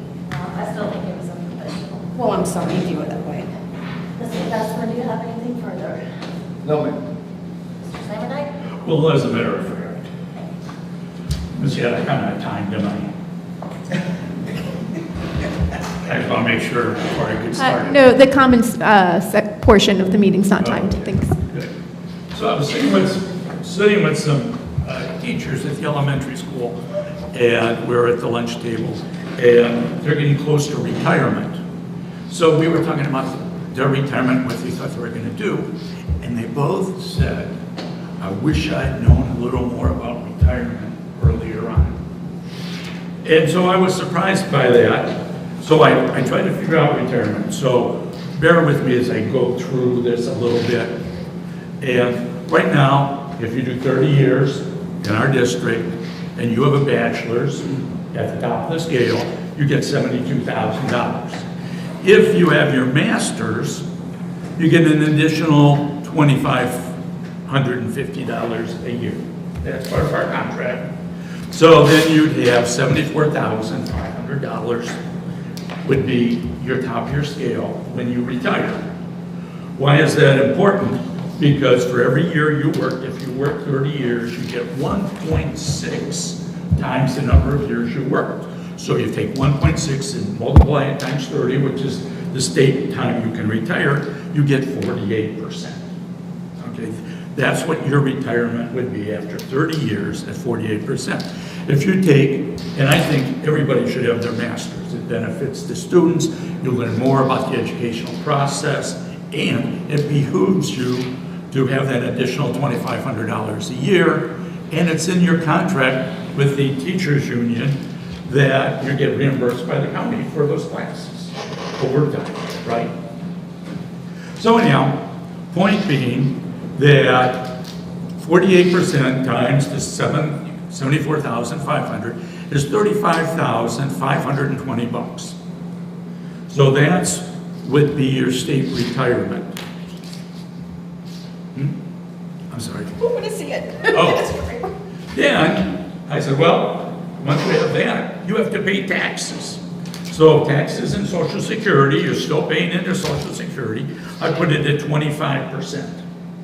If you take your $35,000 and take your 25% deduction, you now have $26,640. That is basically your money for the year.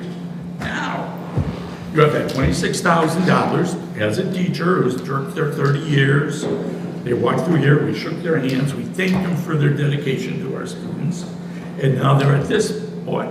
But now, suddenly, we have health insurance. They have to pay their own health insurance. Right now in the district, for somebody who's retiree, they pay $9,465 for health insurance. So if I take that, subtract that from what they got after taxes, they're at $17,000 a year. And what happens is they go, how can I have no money after I retire? So I say, what are you gonna do? And there's some options.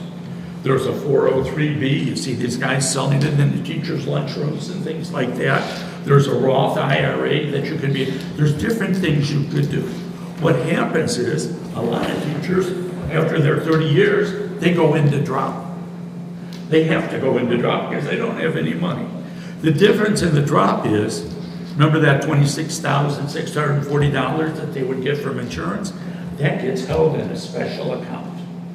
And they can keep that for 5 years. And after 5 years, they would have $133,000 in that savings account.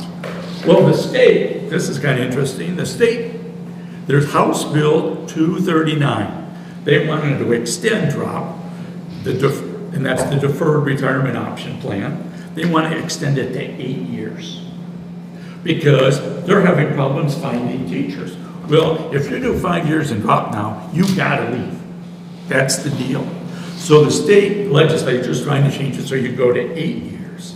With 8 years in drop, and we're not including the interest that they would be getting, it's $213,000 that they would have in the bank before they retire. Now, the retirement became fixed the day they went into drop, but they have all this additional money that they have if they bank it. But it's really hard. When we think a teacher would say, thank you, you've done your 30 years, and you go out the door and you have less than $2,000 a month, actually about $1,500 a month to live on. Well, you can't live on that as a retired teacher. So you don't qualify for Social Security, you don't qualify for Medicaid because you're too young, because you started in your 20s, you did their 30 years, you're only 57, 58 years old, or maybe younger. So they have to look at some other income options, either another job, or if they invest early in a Roth or the 403B.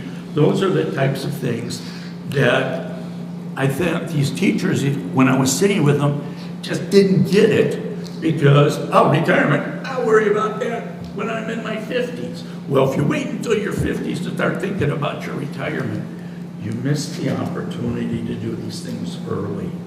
So I just wanted to bring that up because they brought it up, and and they actually for my district. So, any questions on that? I just thought it was informative as heck. Yes, I would like you to put all of that in an easy to, yes, like that. You can, I need that like visually to. and I checked my numbers. Same I did with the administrative salary schedule. Math, but I Yeah. will, I want to see how it, Moving on. I like it. So I saw signs for the summer food program. Last year in March, I asked about the summer food program, and it was covered. I've already seen a sign this year for it for this summer. I'd like to know how it's playing out for our summer school program. Outside the schools that have summer school, what are we doing for the rest of the community from ages 2 to 18 to provide food? So, okay, thank you for that question. So yes, we are also planning the normal food distributions like we normally do, and that's actually evolving a little bit. The USDA handles that and funds that and then dictates to us how we have to do that. Ms. Cox informed me today that there are some possible changes coming to where it would give us more leeway. What they were wanting to do was for us to serve them in the school only, and they had to come into school and they had to eat it. Right. And we know that that's just not going to be a good model for most families to be able to do. And so there are some changes. We're not totally there yet, or they're hinting they're going to do that or intending to do that? It's just moved up to the next higher level with the U.S. or the Florida Department of Agriculture. Well, what I was thinking is, I know we don't want them in there with our regular attending students. Right. We've ruled that out. So the 2 high schools are ruled out, the 2 middle schools are ruled out, and on each side of the county, there's 1 elementary school that's doing summer school. Right. Now we have 2 elementary schools that aren't doing summer school, and I can understand why the administrator would not want to have the hassle of people coming in to eat. But for every meal we serve, at least for lunch, we get over 50 cents a meal. That's what we generate from between what USDA gives us and what we pay Sodexo. It's over 50 cents a meal. If we have a few hundred people eat that every day, we've picked up a few $100s a meal session. Why couldn't we hire somebody with that money to either oversee or to clean up the cafeteria? I don't want to put it on that administrator. They've already got enough to do. But I think there's money flexible through that program to help fund this so the burden doesn't fall on that empty elementary school.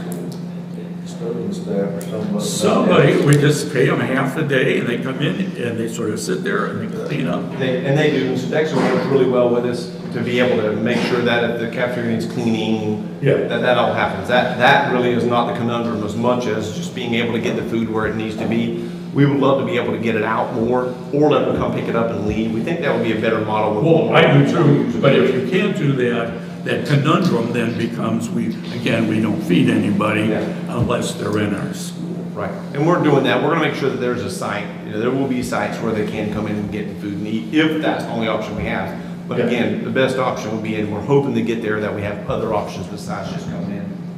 Well, good. So I did want to say something positive about Sodexo, because sometimes I know that. I want you to say, I went to LaBelle High School for the lunch program, and people were talking about some of the positive foods. They had done a baked potato bar that was very popular. They did like a taco or a wrap bar. Now, they don't have it all the time, but they had some good things, and I always, because I do try to check in the schools and see what's going on. The one issue that I brought up about that before, though, was at the elementary school level, and we met with Sodexo, our superintendent was there, and I said, the oranges, these little kids, you give them a half an orange, how do they eat it?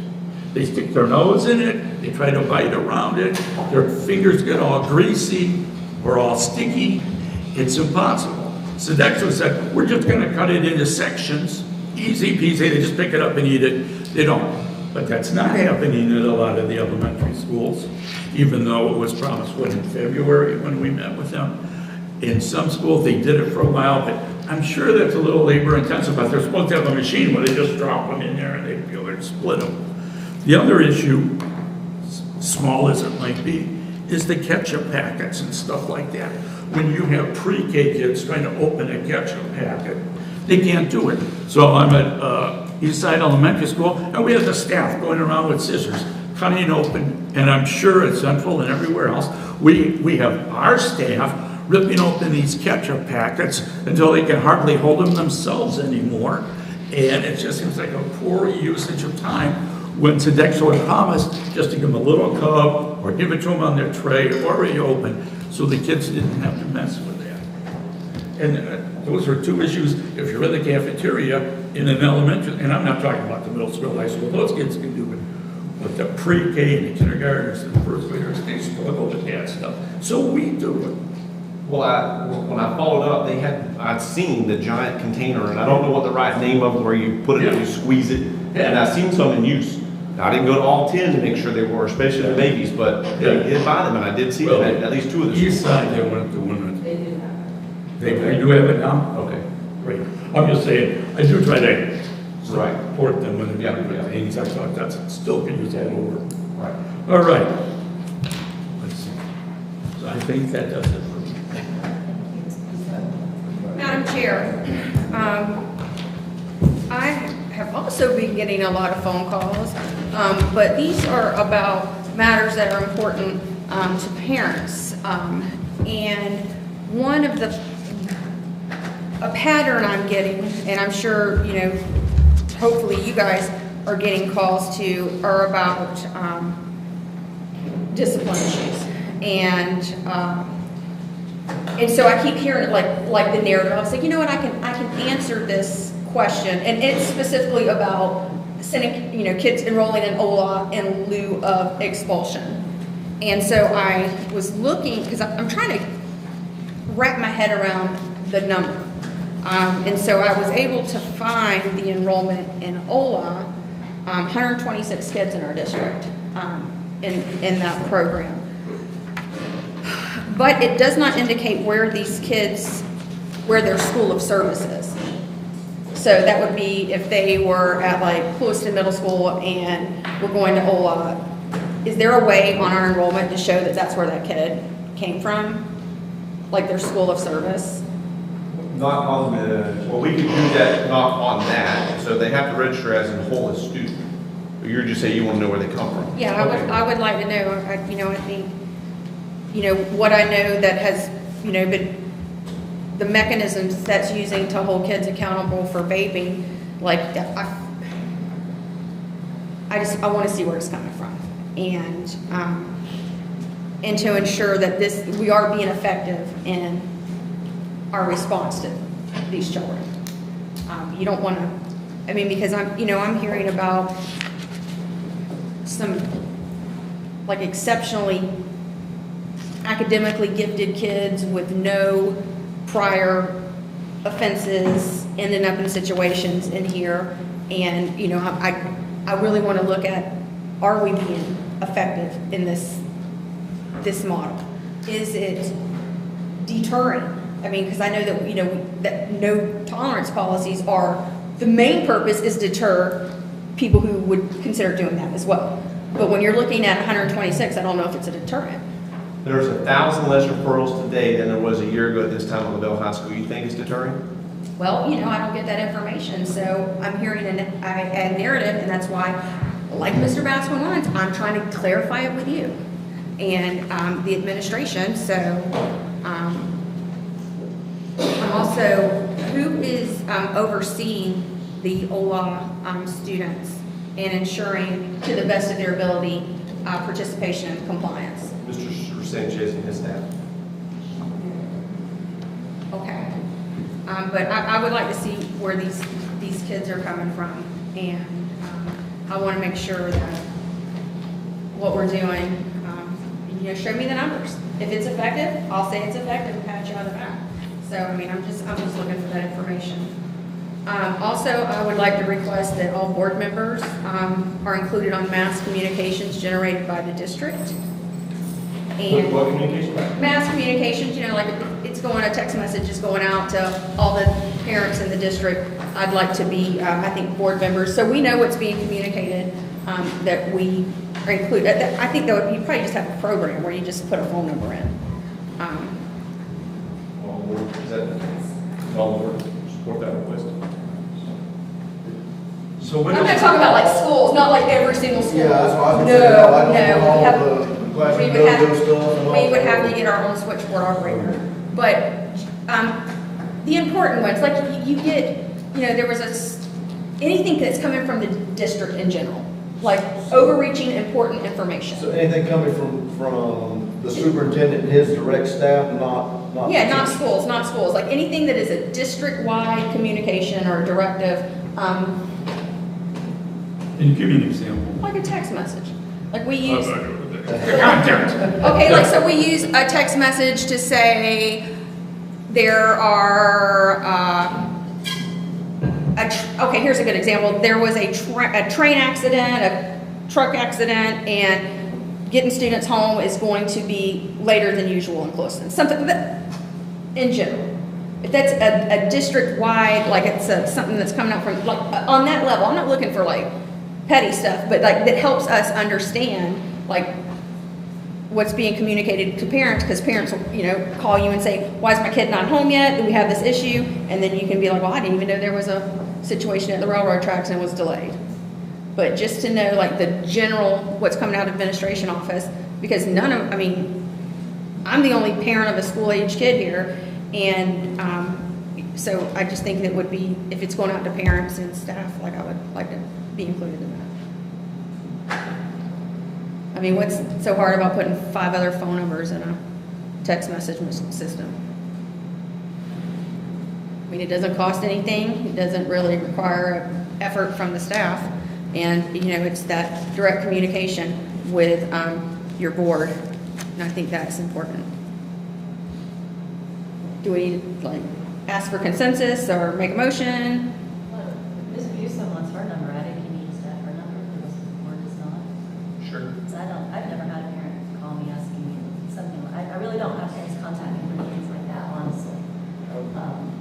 And if you did, what And would you do? I would say call the school. That's right. That's a smart thing to do rather than trying to get Yeah, it. it's not my business. Right. Well, as a board member, you want to know about like the big things impacting your community and your school. I mean, but if nobody else wants it, please add my name to it. School shooting threat, I think that's about it, but I don't need to know that. Rest of the board?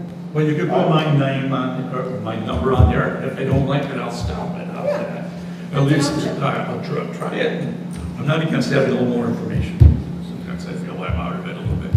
Very much so. Thank you, Mr. Samernite. Also, Counselor Shattuck, I believe at our last meeting, I made the inquiry about negotiation meetings and the public notices and where I could find them. And I was told that we do not publicly notice negotiation meetings, which are yes, and that's concerning to me, that these are sunshine meetings that the public doesn't know about. And can we get some clarification on whether or not we need to be publicly noticing our negotiation meetings. Thank you, through the chair. I did talk with the superintendent and staff after that came up at the last board meeting, and we did clarify. So there's a couple different types of negotiation meetings. There's executive sessions with the board, and those are held non-publicly, so those are not subject to the Sunshine Law. The Sunshine Law basic requirements are notice, and you have minutes recorded, and so it would not apply to those types of meetings. It would apply to the types of negotiation sessions that you have where the negotiating group is getting together to negotiate. So those are subject to the sunshine, so those are something that we will rectify in terms of making sure that we are doing everything required by the Sunshine Law in terms of notices and minutes and public, open to the public. Thank you. How does that come set up? How is that posted? Sorry. Yeah, thank you, through the chair. So that there's no specific requirement in the Sunshine Law for how you have to post notices.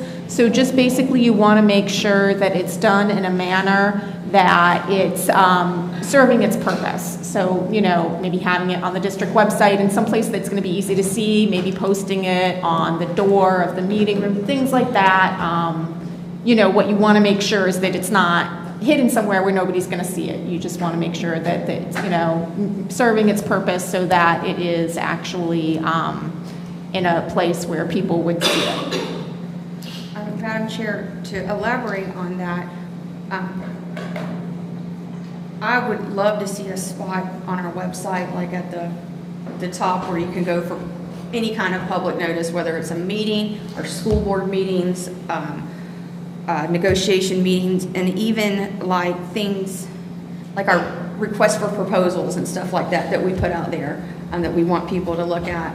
Because I know that we do have announcements and important announcements on the website. Sometimes they just kind of get buried at the bottom. And this, for people who are specifically looking for it, it would be nice to have a tab where you could go up there and see, these are the requests for proposals or bids or all that stuff. These are our public meeting notices, and it would allow for transparency and more public engagement. When can we expect the half-cent sales tax revenue committee to be assembled? The policy is in final draft form now and final editing, so we should be able to present that hopefully no later than May to you for approval, and that guides the sales tax oversight committee. Okay, and who's going to be making the appointments to that committee? That's all guided within, again, that's all Okay. the policy. All right, and that concludes, other than, I want to thank U.S. Sugar for helping us out with the facilities for the CDL and truck driving. That's going to be a big part of the learning to earning spectrum, and just thank them for that. And that concludes my comments. In light of the horrible school shooting we had in our nation, I just wanted to ask how guardian program still active. We actually have a guardian class being trained as we speak, and so yes, it's ongoing, continual training, and very horrific, and tragic, and we hope and pray that we never have to encounter that here. But if we do want to be prepared. I know that we watch, and for safety, and even as leadership team, we watch that to make sure what were the breakdowns and how can we mitigate that, and keep our babies as safe as we possibly can. That is. I remember watching when I saw all of the clip, but one officer said that they were either in some kind of a drill or something, because they had to do about 6 hours. Yeah, right. That's one fact. Yep, sure thing. Guardian programs, obviously we've got money invested, y'all granted us the ability to hire Mr. Clay, And that's what he does every day, all day, and he works on everything from why these doors need to be locked and, you know, and what needs to happen. So we'll do the best job we can to keep them safe. And Yep. Superintendent, you have? Yes, I just wanted to inform you all that we are, the internal committee is working tomorrow, and we're going to be doing the selection process for the architect firm to work toward the new LaBelle High School. So we will be doing the architect selection tomorrow. So just to give you an FYI on that, and hopefully at the next board meeting, we'll be able to present you with our proposal for who that is, so that we can start negotiations, so that we can go to work and start getting the new, the rendered drawing of the new school. We have to have that for a presentation. We have to do it sometime this summer. We've not been given a date yet. So it's exciting. First steps are happening. And so I'm excited for that. Are board members allowed to come to this? It's not advertised meeting. So we're selecting vendors internally. No board members? Correct. Well, Great. the board will get to have the final say. We'll bring it to you for approval, but not in the selection criterion process.